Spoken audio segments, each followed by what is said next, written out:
मित्रों, मैं संदेश अपने YouTube चैनल पर आप सभी लोगों का स्वागत करता हूं। आज हम लोग एक बहुत ही इम्पोर्टेंट टॉपिक पे बात करने वाले हैं। ये है सन स्पॉट। सन स्पॉट जैसा कि आप डेफिनेशन देख रहे हैं, सबसे पहले हम डेफिनेशन देख लेते हैं, फिर आगे हम और चीज़ें देखेंगे। Sunspots are temporary phenomena on the sun's photosphere that appear as spots darker than the surrounding areas. Their number varies according to the approximately 11-year solar cycle. Surrounding areas थोड़ा सा एक में हो गया है, इसको आप समझ लीजिएगा। ये सराउंडिंग के बाद थोड़ा सा गैप रहेगा लिखते समय, ठीक है। ये तो आप समझ रहे होंगे, थोड़ी मिस्टेक हो गई थी यहाँ पे। तो इसका मतलब क्या है, सबसे पहले तो हम इसके कॉन्सेप्ट को समझते हैं।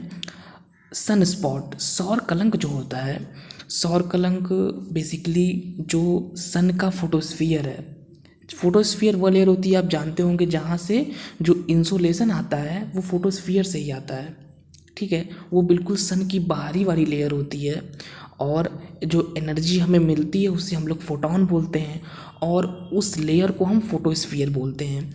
तो फोटोस्फीयर को आप ज़रूर जानते होंगे, ये सूर्य की बाहरी लेयर होती है। फोटोस्फीयर में जो सन की बाहरी लेयर है, वहाँ पर कुछ धब्बे होते हैं काले।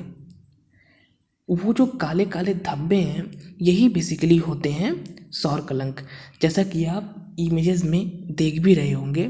और ये जो हमारे सौर कलंक आप यहाँ पर देख रहे हैं, ये जैसा कि अभी आपको ये डिफिनेशन में भी देखने को मिल रहा है, और मैं आपको समझा भी रहा हूँ कि ये जो सूर्य है, सूर्य के जो बाहरी सतह है, इसमें जो कि काले काले हमें धब्बे देखने को मिल रहे हैं, बेसिकली यही हैं सौर कलंक, सन स्पॉट। तो बहुत ही सिंपल सा इसका कॉन्सेप्ट है सन स्पॉट का। और नीचे एक डिफिनेशन अभी हमने आगे जो देखी थी उसमें, कि their number varies according to the approximately 11 year solar cycle. इनका लगभग 11 वर्ष का एक चक्र होता है, मतलब कि इसी 11 वर्ष में इनकी संख्या में बढ़ोतरी भी होती है, इनकी संख्या घटती भी है, और इनकी निर्माण को हम सौर कलंक क्रिया या सन स्पॉट एक्टिविटी नाम देते हैं।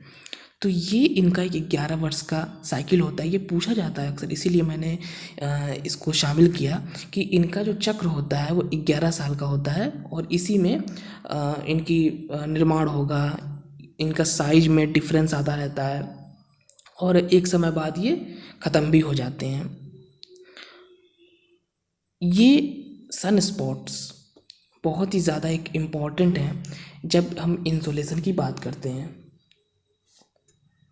तो फ्रेंड्स, सबसे पहले तो आप लोग ये जो डिफिनेशन मैंने आपको अभी दिखाई है, ये आप सामने देख रहे हैं, इस डिफिनेशन को आप लिख लीजिए। जब आप सन स्पॉट के बारे में सर्च करेंगे तो आपको जनरली यही डिफिनेशन देखने को मिलेगी,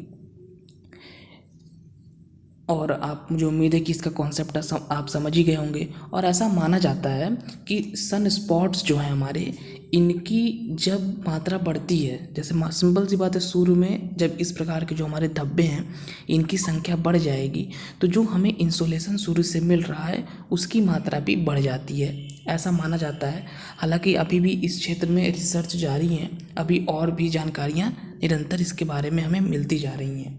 तो सिंपल सा सौर कलंक पे कभी शॉर्ट नोट लिखने को आ सकता है, या हो सकता है इंसुलेशन वाले टॉपिक में आपको ये ऐड करना पड़े, तो आप सिंपल सा दे सकते हैं कि ये इस प्रकार के ये धब्बे होते हैं सूर्य की जो फोटोस्फीयर लेयर होती है, बाहरी सतह होती है वहाँ पर। और ये जो क्षेत्र होते हैं, ये आसपास के क्षेत्रों से काफ़ी ठंडे होते हैं, मतलब आसपास का जो टेम्परेचर होता है उससे कम इनका तापमान 1000 से 1500 डिग्री सेंटीग्रेड कम होता है। बुक्स में आपको लिखा मिलेगा कि ये बहुत ही शीतल या ठंडे क्षेत्र होते हैं, लेकिन ठंडा कहना, ठंडे से अच्छा आप यहाँ ये लिख सकते हैं कि अपेक्षाकृत इनका तापमान जो इसकी बाहरी, जो इसके अगल बगल के क्षेत्र होते हैं उनसे कम होता है।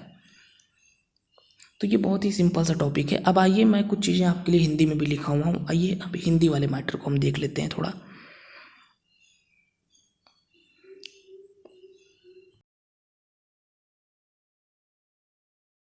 ये मैंने कुछ हिंदी का भी मैटर आपके लिए लिखा है। सूर्य की बाहरी सतह पर अपेक्षाकृत कम तापमान के ये गहरे रंग के क्षेत्र होते हैं, इंग्लिश में आपने पहले ही समझ लिया इस चीज़ को। और इनका संबंध, इनका जो निर्माण होता है, इसका जो रिलेशन है वो सूर्य के आंतरिक भाग से है।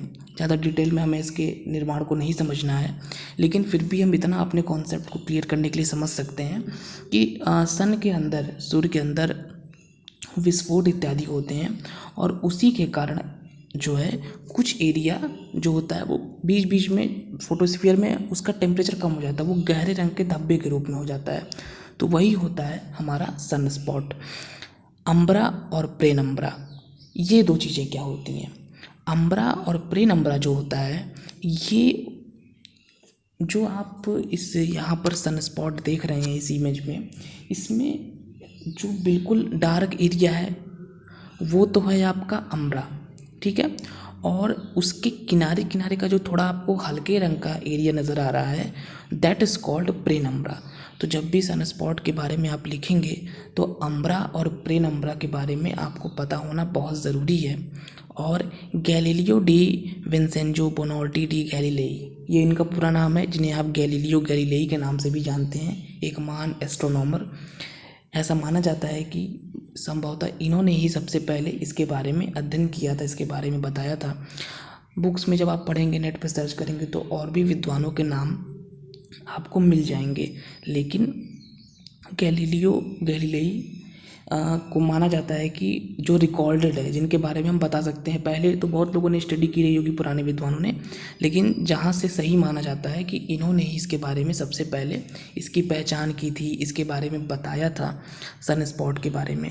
तो ये कुछ इसके बारे में इम्पॉर्टेंट जानकारी हम प्राप्त कर चुके हैं। और फ्रेंड्स, आगे बढ़ने से पहले थोड़ा सा इनके व्यास को भी मैं आपको बता दे रहा हूँ कि इनका जो व्यास है, जो इनका डायमीटर है, वो 16 किलोमीटर से 1,60,000 किलोमीटर तक का भी हो सकता है। तो इसको आप ध्यान दिए रहिएगा, कहीं भी ये चीज़ आप लिख सकते हैं। अब आइए हम लोग थोड़ी सी उस प्रक्रिया को देख लेते हैं जिसके माध्यम से ये जो प्रक्रिया होती है, ये आप देख रहे हैं कि सूर्य के अंदर, अभी आपने पहले वाली क्लिप में भी देखा था कि ये कुछ विस्फोट इत्यादि होता है, आंतरिक भाग से उत्पन्न होता है, और वहीं से ये जो धब्बे हैं, इनके निर्माण का जो संबंध है वो वहीं से है। आप इन क्लिप्स के माध्यम से इसको अच्छे से समझ सकते हैं। आप देखिए, वो जो एरिया वो बिल्कुल डार्क होता जा रहा है, ठीक है। इसको मैंने इसलिए दिखा दिया जिससे आपका कॉन्सेप्ट अच्छे से क्लियर हो जाए। और फ्रेंड्स, ये एक छोटी सी चीज़ और है, मैं यहाँ पे ऐड कर दे रहा हूँ कि ये एक प्रकार का सोलर टेलीस्कोप है, जो कि कनारी द्वीप, आप जानते होंगे कनारी द्वीप के बारे में, नहीं जानते होंगे तो एक बार सर्च कर लीजिएगा।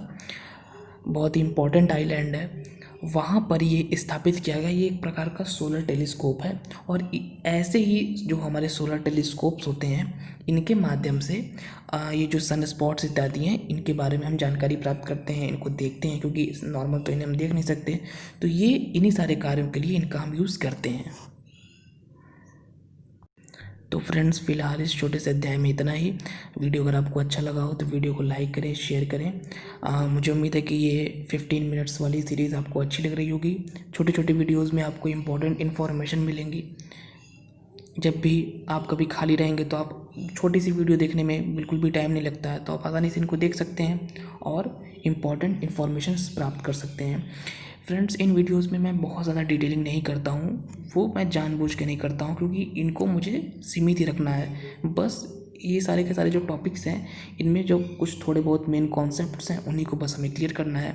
बाकी ज़्यादा डिटेलिंग की हमें कोई खास इसमें आवश्यकता नहीं है। फ़िलहाल इतना ही। Thank you friends.